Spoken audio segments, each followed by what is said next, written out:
Most of us following Islam just because we're born in a Muslim family. Most of us don't even know the sweetness of Islam. This is the reason why the Muslims is trying to taste that other lifestyle. This is the reason why the Muslims don't know their religion, they want to touch that lifestyle. But I'm here to tell you, man, just think about it. Just really think about it. Ask yourself, isn't something wrong that we're running towards a lifestyle? We imitating the kuffar. We want to be like these gangsters. But should we ask ourselves, how come these gangsters are running towards Islam? How come, for example, I think I said it the last talk and I keep repeating myself, in Philadelphia, this is a ghetto. How come the kuffar gangsters, they want to be like Muslims so bad that they grow their beards? They wear their kufis. How come they want to be like the Muslims? How come in this country and many other countries, the Muslims want to be like the opposite? This is a disease of the hearts, man. This is a disease of the hearts that we have, and we should ask ourselves this. We really need to ask ourselves, man, because this is ridiculous, man, that every time I come over here, we see the youth is getting younger and younger and younger, and they don't even know their deen, but they know everything about the gangster music, everything about football, everything about soccer. Don't even know who Khalid ibn Walid is, like the brother said. Don't even know who Umar is. Don't even know who Abu Bakr is. That these are real people. Do we have doubt that these people didn't exist? Do we have doubt that Islam is not the true religion? Maybe some of us has doubt in our heart that maybe we're not on a true religion. Maybe we don't believe the Prophet ﷺ is true. Maybe we don't believe that we're going to drop dead and go face Allah. Maybe we have doubt in our heart. Maybe we should ask ourselves, what is wrong with us? Because this is a turn-off, man. This is very sad. It's very sad to see that the Muslim youth is living like this. And one of the things, alhamdulillah, and you should ask yourself another thing. Many of people, mashallah, that was in darkness, Allah guided them away from that life. Many of people from the past to today, there was so many darknesses, and alhamdulillah, Allah guided them to Islam. So for the Muslims, it's not never too late to change. We take one step towards Allah, take two steps towards us. It's never too late to change. If you smoke weed this morning, you got high this morning, man, you can do Tawbah right now and change. Never feel that. Don't never let the shaitan say, well, look, man, you did so much evil. You did so much bad, you're going to the hellfire. Because the manhaj of Ahlus Sunnah wal Jama'ah, we're supposed to have hope and fear. We're supposed to have hope and fear. We be in the middle, man. We fear Allah, but we have hope that He's going to forgive us. So it's never too late to change. Many of people change. Many of people from the past into the future change. So one of the things for the Muslim, man, don't never feel like you can't change. You know what I mean? Don't never feel like you can't change. But man, we really need to learn our deen. We need to return back to the Quran and the Sunnah with the understanding of the Sahabas. Because none of us in this room is gangsters. None of y'all in the room want a real gangster to come to you.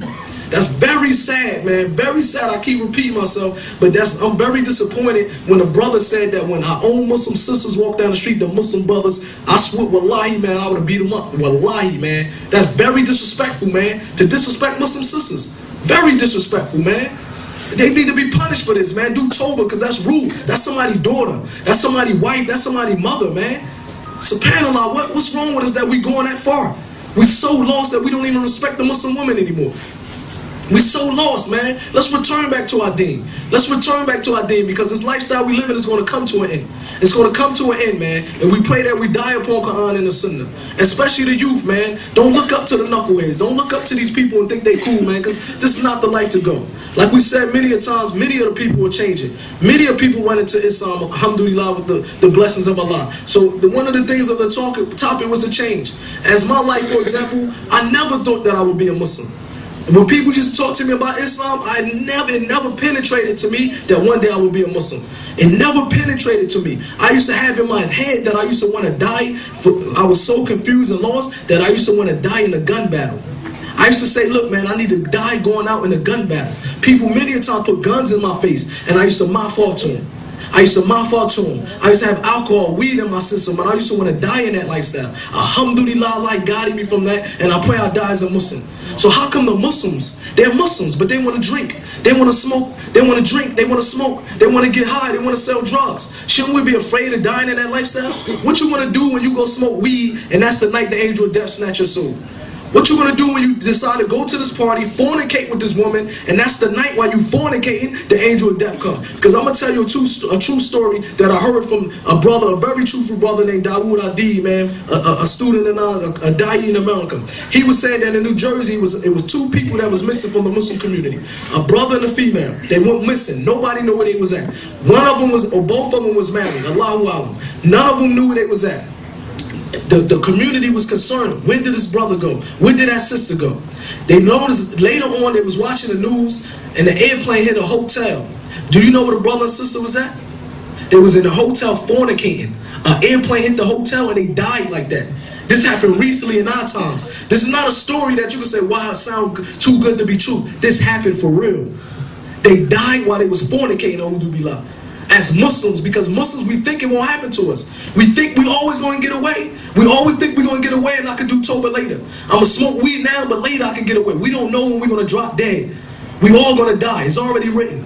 It's already written. We're going to drop dead. So it's about time for us to get it together now. Everybody say we love Allah or we Muslims, but like the brother said, man, we should test ourselves. If we love Allah, Allah says in the Quran, oh Muhammad, tell the people if they love you, then follow. If they love Allah, then follow you, then I will love them. Allah clearly says the only way He would love us if we follow the Prophet ﷺ. So we should ask ourselves, and I'm talking to myself, how far are we away from following the Prophet ﷺ?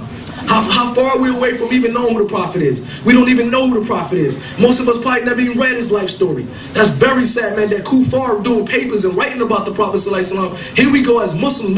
Most of us named Muhammad. We never even know who the Prophet Muhammad. We don't even know what we named after. We don't even know why our parents gave us the name Muhammad, or why our parents gave us the name Abu Bakr, Umar, or Khalid. We don't even know this stuff. Or Ali. We don't even know this stuff.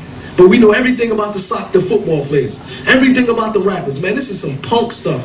This very geeky stuff, man. In America, I swear, man, you won't be able to survive on the streets. You won't be able to survive amongst real gangsters. They would love to target y'all. They would love to target the Muslims that's being like this. They don't respect Muslims that say, call me Mo. They respect the Muslims, man, like I said earlier, and I'm going to repeat myself so you can get it in your head. When the Muslim woman walked down the street, the Kufar put their marijuana out. When the Muslim women walk down the street, they lower their gaze. They said, let the Muslim sister go by. This is happening in America. I see it with my own eyes. This is the respect they have for Muslims. This is the respect they have. But Muslims over here, they don't even respect the Muslims themselves.